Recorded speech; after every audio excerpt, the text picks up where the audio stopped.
السلام علیکم. کیاس بھائی کیسے ہیں؟ ٹھیک ہے. کیاس بھائی، بڑے افسوس کی بات ہے کہ انہوں نے جبران ناصر بھائی کو اغوا کیا.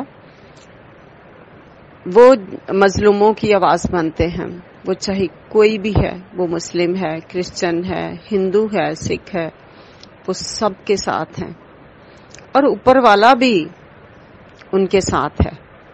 اس نے اپنا کبھی ہاتھ بڑھا کر ان اغواکاروں سے ان کو بچایا. ان کے خدا نے ان کو بڑی ذہانت عطا کی ہے اور اس نے اپنی اس ذہانت کو، اس خدا کی نعمت کو وہاں استعمال کیا ہے اور بڑی عقل اور دانائی کے ساتھ انہوں نے ان کے ہر سوال کا جواب دیا ہے اور وہ ان کے شکنجے سے وہ بچ کر نکلے ہیں. یہ اس میں ان کی کوئی وہ بڑائی نہیں، یہ اوپر والے کی بڑائی ہے جس نے ان کو مظلوموں کے لیے پیدا کیا ہے، جس نے ان کی ڈھال بنا کے رکھا ہے اور وہ وہاں اس کی ڈھال بن گیا ہے. اور اب وہ ہمیشہ، جب تک وہ اس دنیا میں ہیں، جب تک وہ مظلوموں کے لیے لڑ رہے ہیں، خداوند ان کے ساتھ ہے.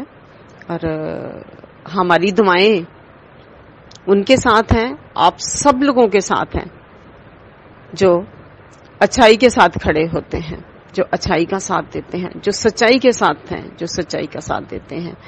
ہم سب کی دعائیں آپ لوگوں کے ساتھ ہیں اور میری خاص دعائیں آپ لوگوں کے ساتھ ہیں.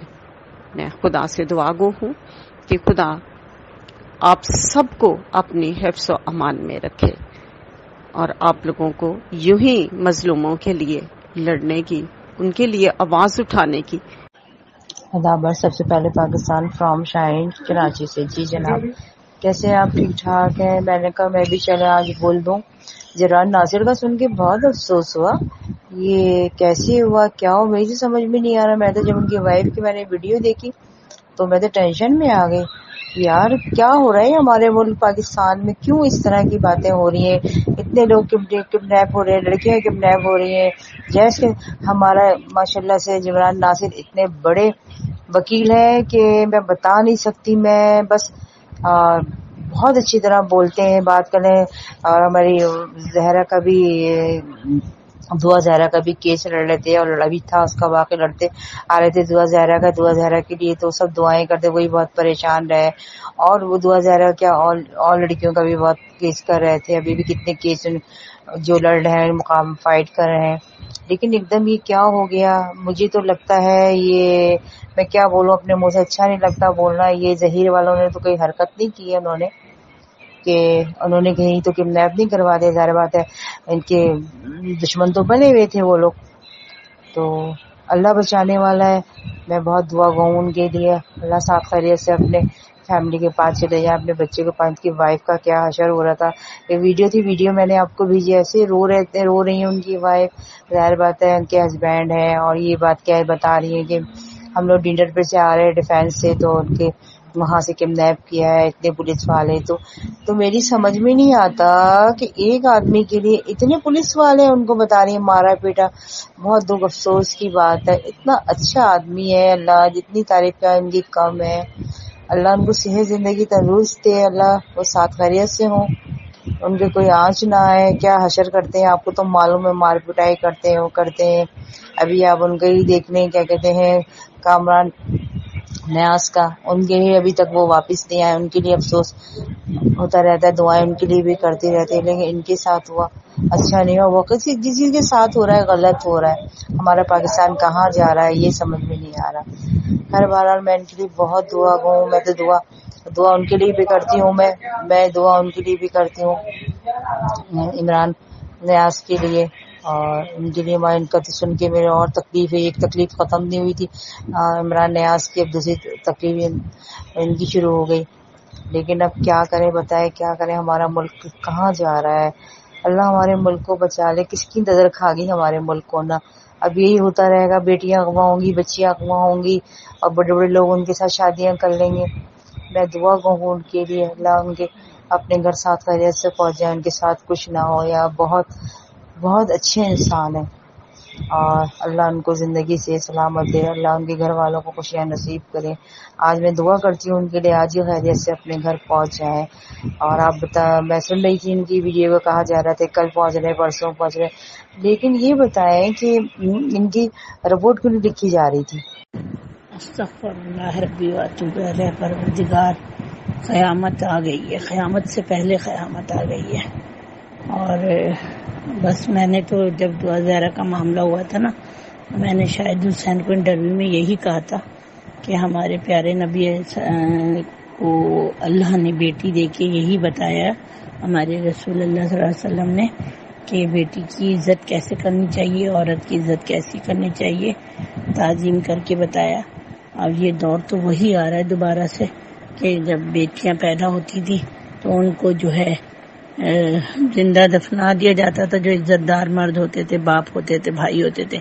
تو خدا نہ کرے کہ ان کے ساتھ برا نہ ہو، تو ہماری عزتیں ہم لوگ کیسے برداشت کریں گے؟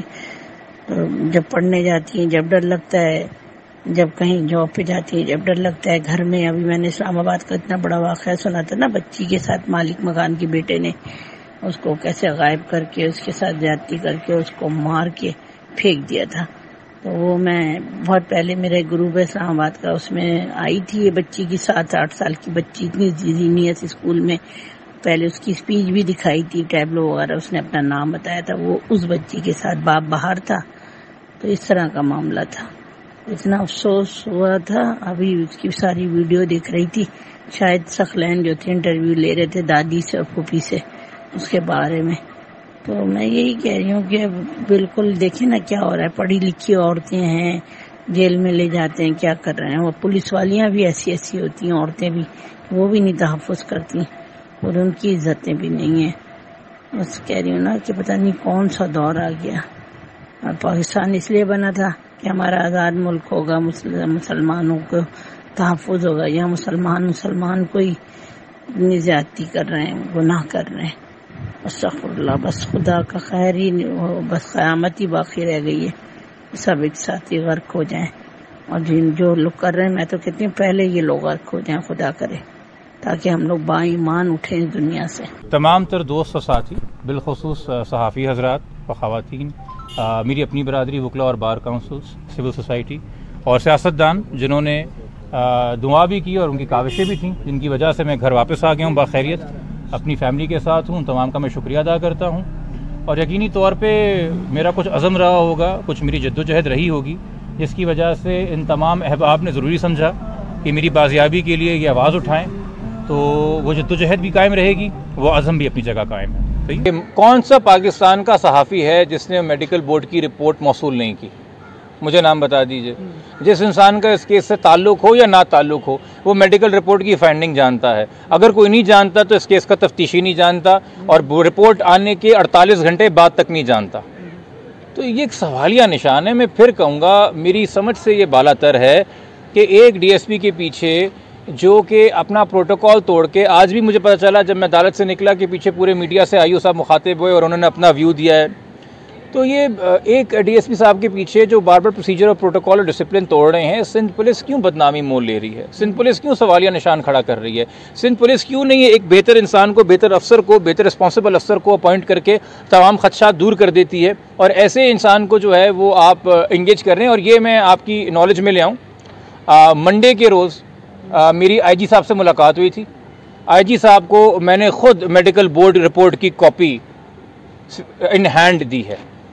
48 گھنٹے بعد تفتیشی کہہ رہا ہے کہ کوئی رپورٹ ہی نہیں ملی۔ یہ بڑے افسوس کی بات ہے۔ میں اس لیے بھی افسوس کر رہا ہوں کہ نہ جانے یہ اے وی سی سی اور سی آئی اے کے تفتیشی ہیں، تمام جو بچے اغوا کڈنیپ ہوتے ہیں انہی کے پاس آتے ہیں۔ یہ ڈی ایس پی اور کتنے کیسز کے اندر اس طرح کی بری پرفارمنس دے کے وہ کیسز خراب کر رہا ہے؟ اس کے خلاف تو انکوائری ہونی چاہیے ڈپارٹمنٹ انٹرنلی۔ گرفتاری کرنے کا تو امکان پہ میں کوئی امید نہیں ہے، چونکہ میں سندھ پولیس سے بالکل مایوس ہوں اس کیس میں۔ میری غلام نبی میمن صاحب سے کوئی بھی امید اس کیس میں نہیں ہے، میں برملا کہہ رہا ہوں۔ میری عدالتوں سے اس کیس پہ امید ہے، تو یہ جا کے 512 کے اندر ان مفرور ملزموں کو گرفتار کریں گے، یہ ہمارے جو آئی او ہیں رینڈ صاحب یہ کارروائی کریں گے، مجھے ذرا بھی اعتماد ان پہ نہیں ہے، ذرا بھی بھروسہ اس حوالے سے نہیں ہے۔ انہوں نے کرنا ہوتا کہ بہت پہلے کر چکے ہوتے۔ ان مفرور ملزموں میں سے کئی سارے ملزم ایسے ہیں جو اسی سندھ پولیس کی حرکتوں کی وجہ سے ریمانڈ سٹیج کے اوپر ڈسچارج ہوئے تھے، ان کو فارغ کر دیا تھا. آج آپ کہہ رہے ہیں وہ مفرور ہے. اسی صوبے کا AG کہہ رہا تھا اس کیس کو دفن کرتے ہیں, اس میں بات کرنے کو کچھ نہیں رہا ہے. آج عدالتیں کہہ رہی ہیں کہ کیس چلے گا, چلان کا آرڈر صحیح منظور ہوا ہے. کہ تمام جو آرڈرز آتے ہیں یہ یاد دلاتے ہیں سندھ پولیس کو ان کی خامیاں, ان کی غلطیاں, ان کی کوتاہیاں, ان کی لاپرواہیاں, ان کی جلد بازی, ان کی عجلت پسندی, ان کی غفلت جو انہوں نے اس کیس میں برتی ہے, وہ بدنیتی کی وجہ سے ہو یا وہ غفلت کی وجہ سے ہو. بٹ یہ تمام آرڈرز بار بار یاد دلا رہے ہیں. تو میری امید نہیں ہے, کل کو ہو سکتا ہے کہ کورٹ ان کو اشتہاری ڈکلیئر کر دے اور ان مفرور لوگوں کے ایسٹ فریز کر دے, تو شاید وہ عدالت آ جائیں. آپ کے ظہیر و شبیر کو بھی تو دیکھیے نا, آپ تو اس کو ہم تو دیکھتے تھے وہ بارات میں آتا تھا, پولیس پروٹوکول میں آتا تھا, بالکل وہ اس کو پروٹیکٹ کرنے کے لیے تھی, وہ اس کو وہ کرنے کے لیے تھی. تو وہ تو اپنی مرضی سے جو 2 بار بغیر بیل کے آیا ہے تو اس کو چھوڑ کے بھی آئی ہے پولیس. تو اس پولیس سے آپ کہہ رہے ہیں کہ میں امید رکھوں کہ باقی مفروروں کو بھی گرفتار کرے گی, تو بیوقوفی کی بات ہوگی. ہاں مجھے جھوٹا ثابت کر دے ان لوگوں کو گرفتار کر کے پولیس, تو میں ان کو سلام پیش کر دوں گا. ورنہ اگر آپ مجھ سے پوچھیں گے کہ میں اپنی عقل استعمال کر کے ان پہ بھروسہ ظاہر کروں تو ممکن نہیں ہے. جناب جتنی بھی پٹیشنز فائل ہوتی ہیں ہراسمنٹ کے حوالے سے, اس کے اندر ایک سرسری بات یا ایک روایتی جملہ لکھا جاتا ہے کہ جی ان کے ساتھ in accordance with law deal کریں. آپ ابھی سڑک پہ جا رہے ہیں, اگر آپ سگنل پہ رکیں گے اور آپ کا چلان نہیں ہوگا چونکہ آپ سگنل پہ رکیں, یا آپ نے سیٹ بیلٹ پہنی ہے تو آپ کا چلان نہیں ہوگا, اس سے کہتے ہیں اکارڈنس ود لا. اس میں یہ تو نہیں ہوگا نا کہ اگر آپ نے سیٹ بیلٹ پہنی ہے تو پیچھے جو ہے وہ 4 ٹریفک وارڈن جو ہے سارجنٹ گاڑی لے کے چلنا شروع ہو جائیں گے, پروٹوکول دینا شروع ہو جائیں گے. تو ان اکارڈنس ود لا کے یہ معنی کہ 10-10 12-12 لوگوں کے سول وردی میں اور نارمل وردی میں آپ پروٹوکول دیں, یہ میلافائڈے ہے پولیس کی اور کچھ بھی نہیں ہے. اچھا جبران صاحب, ایک آخری سوال کہ جس طرح سے انہوں نے اس کو چالان کو چیلنج کیا تھا, اس کی وجہ سے جو ہے MLO رک گیا تھا, تو اب بھی کیا ضرورت ہے؟ نہیں جی پلیز دیکھیں میری ایک شکایت ہوتی ہے, یہ دیکھیں میری ایک شکایت ہے, پھر مجھے کرنے کا موقع دیجیے گا. چلان کو چیلنج کرنے کی وجہ سے MLO نہیں رکا تھا. MLO کو سیپریٹلی ایک الگ اپلیکیشن میں داخل 482 میں چیلنج کیا گیا ہے. چلان کو ایک الگ اپلیکیشن 493 میں چیلنج کیا گیا ہے. 493 آج ڈسمس ہو گئی ہے, 482 کے اوپر منڈے کو سماعت ہوگی. یہ 2 الگ الگ باتیں ہیں. ایک ہے کہ جی یہ مخصوص ایویڈنس ضروری ہے کہ نہیں ہے انویسٹیگیشن کے لیے, ایک کیس ہے کہ کیا پورا کیس ہی فلاڈ ہے کہ نہیں ہے. ہو سکتا ہے ہائی کورٹ کہ جی پورا کیس فلاڈ ہے, مگر MLO کے حوالے سے کہتے ہیں کہ ایویڈنس ضروری نہیں ہے. میں تو نہیں ہوتا نا 3 دن پہلے منڈے سے پہلے ہائی کورٹ کے فیصلے آپ کو پڑھ کے سناؤں, وہ تو جج صاحب سنیں گے اور پھر رائے قائم کریں گے. بٹ وہ ان کا ایک الگ گراؤنڈ ہے, وہ الگ چیز آ رہی ہو.